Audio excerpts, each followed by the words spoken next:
Hey guys, a couple of things before I get into today's video.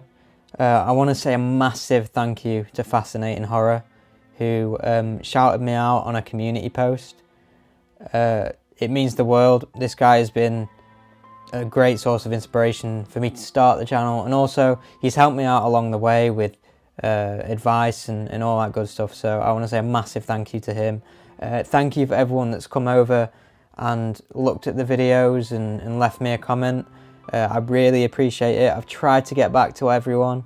I'm sorry if I haven't. I really appreciate you coming and having a look at the channel.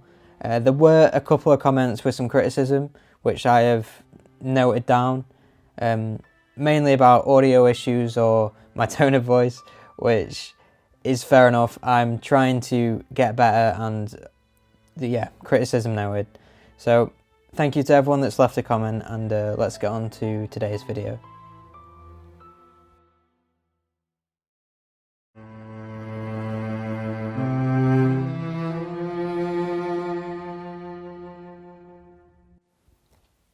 A wedding is supposed to be one of the best days of your life. A ceremony which brings two people together, symbolising their love and uniting their families. This was supposed to be no different for Keren and Asaf Dror. However, their wedding day is a day none of the attendees will ever forget, but for all the wrong reasons. This is the story of the Versailles Wedding Hall Disaster. Asaf and Keren first met whilst working at a Fiat agency in Jerusalem in 1999. The two had an instant spark, and just over a year later, Asaf proposed to her by hanging up a huge sign on the highway which read, "Keren, will you marry me?" Overcome with joy, Keren agreed, and they instantly began planning their wedding. After months of planning, they found their venue, the Versailles Wedding Hall, and then they set a date. Their wedding day came quick, and on the 24th of May 2001, their 700 guests made their way to the Versailles Wedding Hall. The day began well, and the wedding was going as planned until approximately 10:45, when disaster struck. The guests, who were on the third floor, had been dancing to a popular song when suddenly, without warning, they plunged, in unity, into a dark pit of dust, death and screams.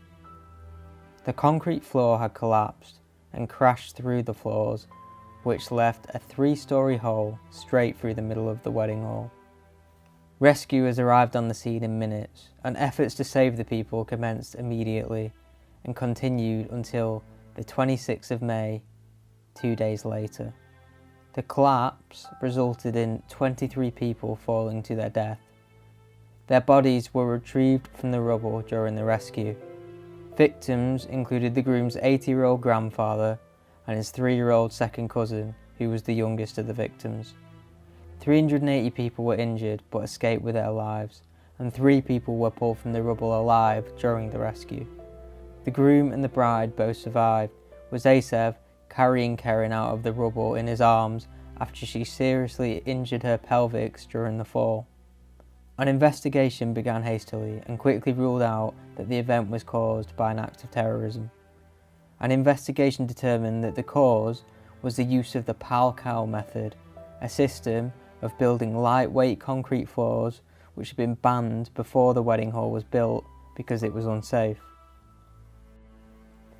In October of 2004, the 3 owners of the Versailles Wedding Hall were convicted of causing death by negligence, and 2 of them were sentenced to 30 months imprisonment, while the other was sentenced to 4 months of community service. In May of 2007, Eli Ron and 3 engineers involved in the building's construction were sentenced to prison by the Jerusalem District Court. Eli Ron received a 4-year sentence, whilst the others received a 22-month sentence. The wedding hall was demolished in 2007, and a memorial garden to the victims was built opposite the disaster site.